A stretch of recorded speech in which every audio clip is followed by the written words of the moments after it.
My career-focused life crumbled when I found my wife in bed with another man. Her confession, months later, made me rethink our entire 7-year marriage. My 34M wife, 32F, has been having an affair with her yoga instructor. I'm devastated and don't know what to do. I never thought I'd be in this position, but here I am, pouring my heart out to strangers on the internet. My wife Sarah and I have been married for 7 years now. We met through mutual friends at a 4th of July barbecue when we were both 25. I remember that day clearly. I was manning the grill, trying not to burn the burgers, when my buddy Mike introduced us. Sarah had just moved to town for a teaching job, and she didn't know many people yet. We hit it off immediately, bonding over our shared love of 80s movies and terrible puns. Our relationship moved quickly after that. Within a few months, we were practically inseparable. I was working as a junior analyst at a finance firm, just starting to climb the corporate ladder. Sarah was teaching 3rd grade at a local elementary school. We were both ambitious and career-driven, which I thought made us a perfect match. I've always been focused on my career. Growing up, my dad worked 2 jobs to support our family, and he always stressed the importance of financial stability. I took that lesson to heart, maybe a bit too much. When Sarah and I first got together, I was putting in long hours at the office, trying to impress my bosses and move up the ranks. Sarah was supportive, understanding that I needed to put in extra time at work. We made it work, though. We'd schedule date nights and make sure to spend quality time together when I wasn't working. After dating for 2 years, we got married. It was a small ceremony in Sarah's parents' backyard. I can still picture Sarah walking down the aisle, looking radiant in her simple white dress. We were so happy, so in love.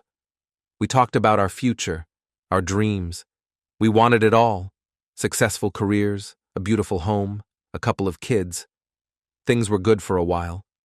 We both worked hard during the week and spent our weekends exploring our city, trying new restaurants, or just lounging around at home.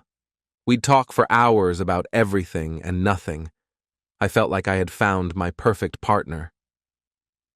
3 years into our marriage, Sarah got pregnant with our son, Jake. It was a bit of a surprise. We had talked about having kids, but thought we'd wait a few more years. But we were excited. I threw myself into preparing for fatherhood, reading every parenting book I could get my hands on. Jake was born on a rainy Tuesday in October. Holding him for the first time, I felt a love I had never experienced before. It was overwhelming and terrifying all at once. I promised myself I'd be the best dad I could be. After Jake was born, we decided that Sarah would become a stay-at-home mom, at least for the first few years. It made sense financially, since my income could support us, and we both wanted someone to be there full-time for Jake. Sarah was excited about it at first, pouring her energy into mommy and me classes and playdates. But I'll admit, things started to change after Jake was born. My work hours got longer as I took on more responsibility at the firm. I was bringing work home most nights, often working until the early hours of the morning. I told myself it was for our family, that I was securing our future. But looking back, I can see that I was neglecting my role as a husband and father. Sarah tried to talk to me about it a few times. She'd mention feeling lonely, or say that she missed our conversations that didn't revolve around Jake or household chores. I'd promised to do better, to be more present.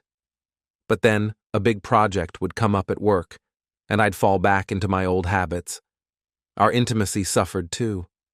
We were both often tired, me from work, Sarah from taking care of Jake all day.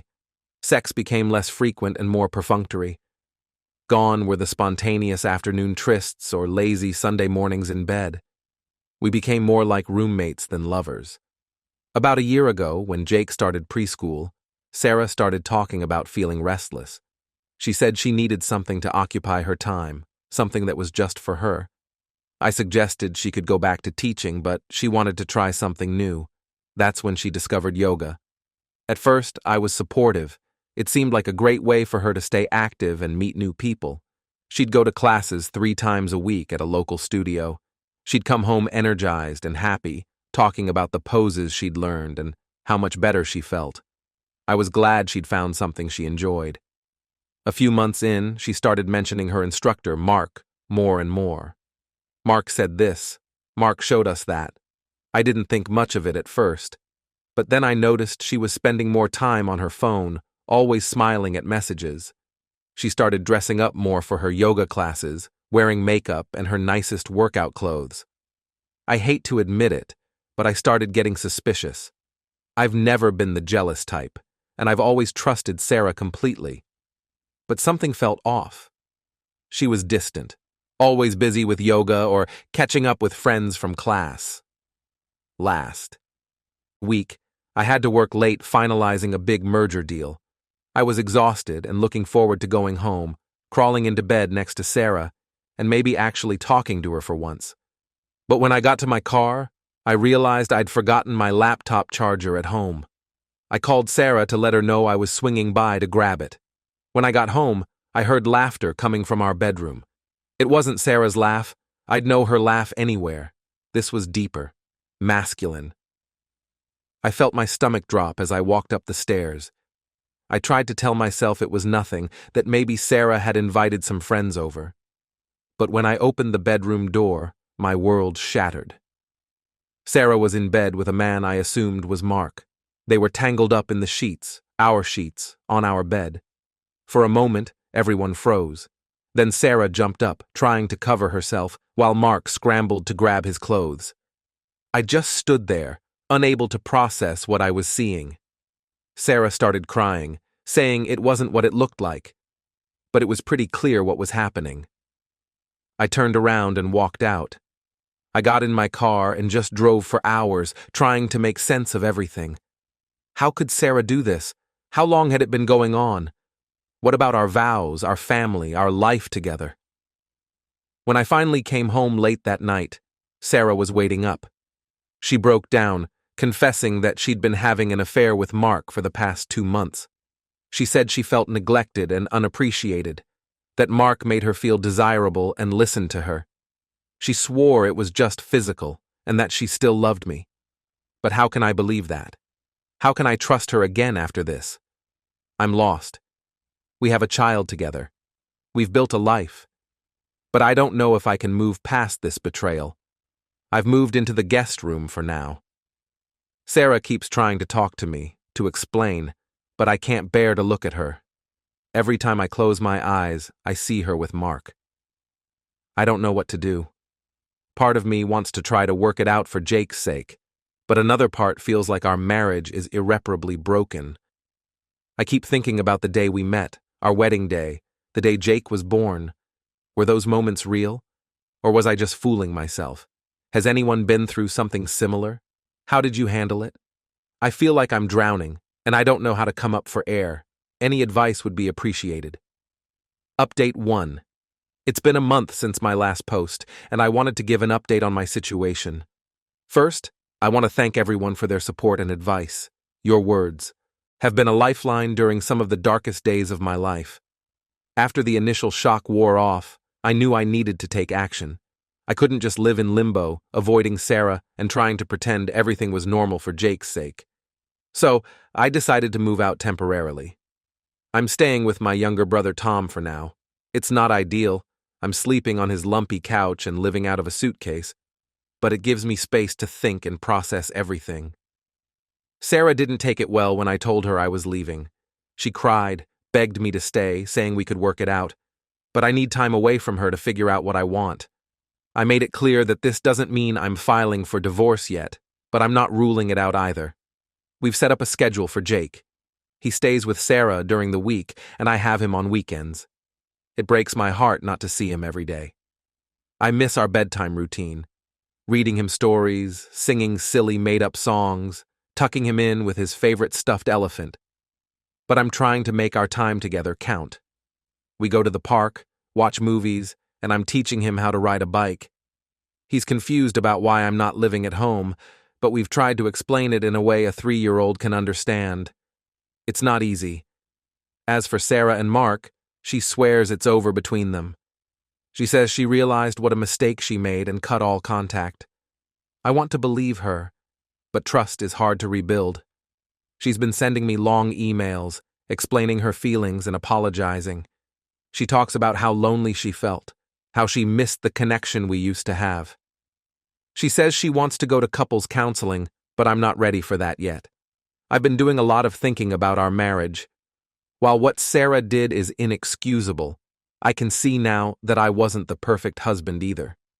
I was so focused on providing financially that I neglected the emotional side of our relationship. I can't remember the last time I surprised Sarah with flowers, or planned a date night, or even just sat and really listened to her. It doesn't justify her affair, but it helps me understand how we got to this point.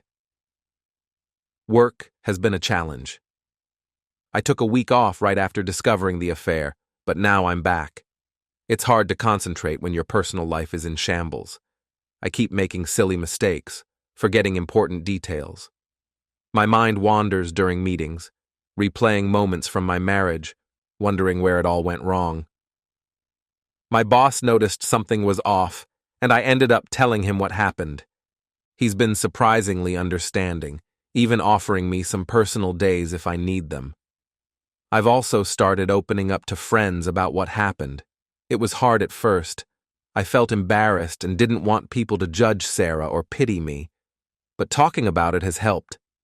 My friend Mike, who went through a divorce a few years ago, has been particularly supportive. He's been through the ringer and come out the other side. Seeing him happy and thriving gives me hope that there's life after betrayal. One unexpected outcome of all this is that it's brought me closer to my family. My parents and siblings have rallied around me. My sister Emma has been amazing, watching Jake when neither Sarah nor I can, and just being there to listen. She doesn't try to give advice or tell me what to do, she just lets me vent. It's exactly what I need right now. I've started going through old photos and mementos from my relationship with Sarah. It's bittersweet, looking at snapshots of happier times. There's a photo from our first vacation together, a weekend trip to the beach. Sarah is laughing, her hair wind-blown, as I awkwardly attempt to surf. I remember feeling invincible that day, like we could conquer anything as long as we were together. How did we go from that to where we are now? As for what's next, I honestly don't know. Some days I think about the good times Sarah and I had and wonder if we can get back to that. Other days, the image of her with Mark pops into my head, and I feel like I can never trust her again. The thought of another man touching my wife, in our bed, makes me physically ill. I've started individual counseling to help sort through my feelings. It's helping me realize that I need to focus on what's best for me and Jake, not just what's easiest or what others expect. My therapist is encouraging me to reconnect with myself, to rediscover who I am outside of my roles as husband and father. For now, I'm taking it one day at a time. I'm trying to be the best dad I can be to Jake, focusing on my own healing and giving myself time to decide what I want for my future. Whether that future includes Sarah or not, I'm not sure yet. I'll update again when I have more clarity. Thank you all again for your support and advice. It means more than you know. Update 2. It's been another 2 months, and I wanted to give you all an update on my situation. A lot has changed, and I've made some big decisions. After much soul-searching and many sleepless nights, I've decided to file for divorce. It wasn't an easy decision, but I believe it's the right one for me. The turning point came about a month ago.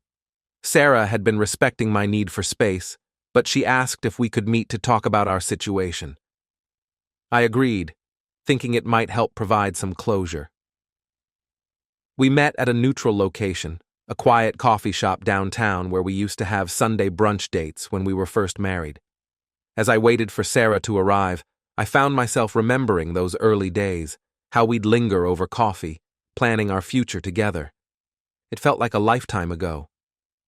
When Sarah walked in, I was struck by how tired she looked. The spark that I'd always admired in her seemed dimmed.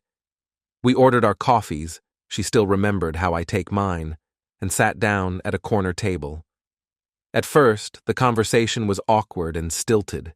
We made small talk about Jake, about work, about the unseasonably warm weather. But as we started talking about us, about our marriage, Sarah revealed something that shocked me to my core. She confessed that her affair with Mark wasn't her first. She had a brief fling with a coworker about 2 years into our marriage. It happened during a particularly stressful time at work, she said. I was pulling long hours at the office, and she felt neglected. The affair only lasted a few weeks, and she ended it, feeling guilty. She never told me because she didn't want to hurt me and thought she could bury it in the past. I was stunned. All this time, I thought her affair with Mark was a one-time mistake, a moment of weakness. But learning that she had betrayed me before and kept it secret all these years was the final straw. It made me question everything about our relationship. How many other secrets were there? How could I ever trust her words again? After that revelation, I knew I couldn't trust Sarah again. The foundation of our marriage was built on lies, and I realized I deserved better than that. I deserved honesty, loyalty, and respect. Things I now saw were missing from our relationship. Telling Jake about the divorce has been the hardest part. We sat him down together and tried to explain it in simple terms. He's still too young to fully understand, but we assured him that both of us love him very much, and that won't change. He asked if it was because of something he did, which broke my heart. We made sure he knew that none of this was his fault. We're working on a co-parenting plan. It's not easy, but we're both committed to putting Jake's needs first.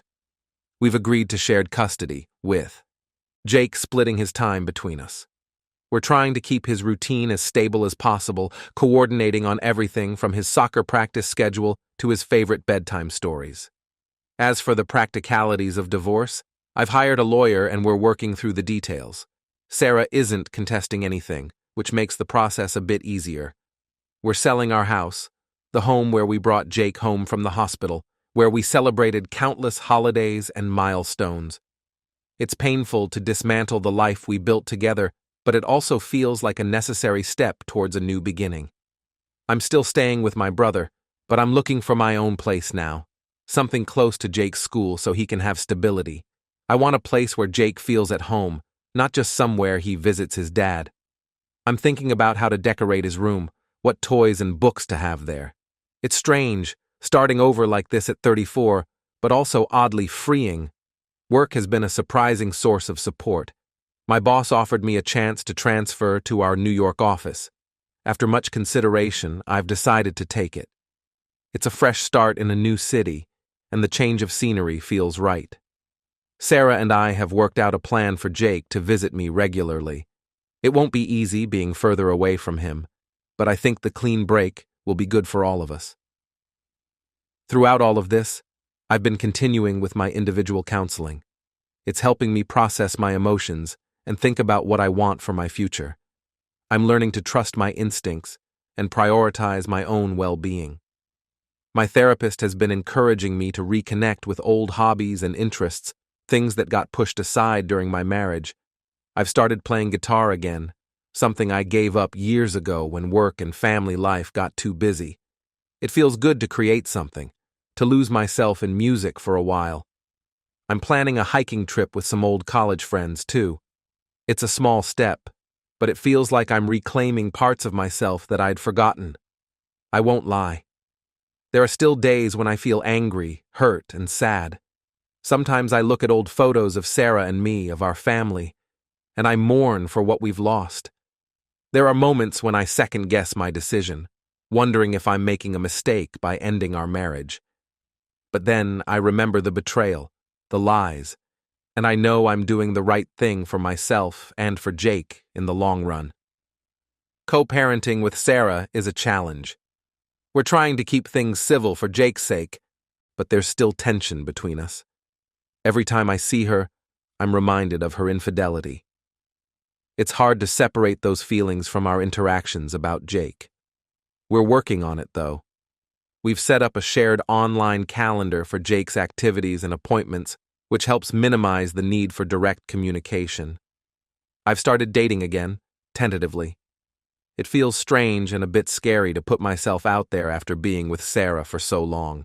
I've been on a few coffee dates, Nothing serious yet. It's nice to have adult conversations that don't revolve around work or parenting, but I'm not ready for anything serious. I'm still working on healing and figuring out who I am as a single person.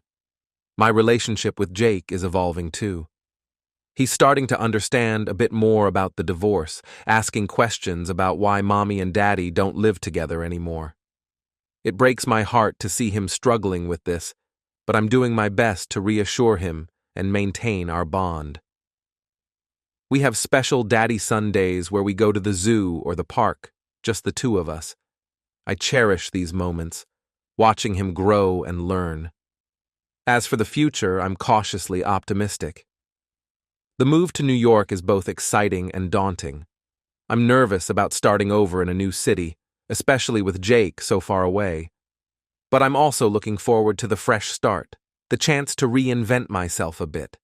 I've already reached out to some colleagues in the New York office, and they've been welcoming. I'm focusing on building a new life for myself, one day at a time. I'm learning to cook properly, no more living on takeout and frozen dinners. I've joined a gym, and I'm even thinking about taking some night classes in photography, something I've always been interested in but never had time for before. To those who are going through similar situations, I want to say, trust yourself. It's okay to take time to figure things out, and it's okay to walk away if that's what's best for you. Healing isn't linear. There will be good days and bad days, but you're stronger than you think. Thank you all for your support throughout this journey. Your words of encouragement and advice have meant more than you know. While this chapter of my life is ending, I'm cautiously hopeful about what the next one will bring. Life has thrown me a curveball, but I'm doing my best to hit it out of the park. I may post another update down the line, once I'm settled in New York and have a better handle on this new phase of my life. Until then, wish me luck.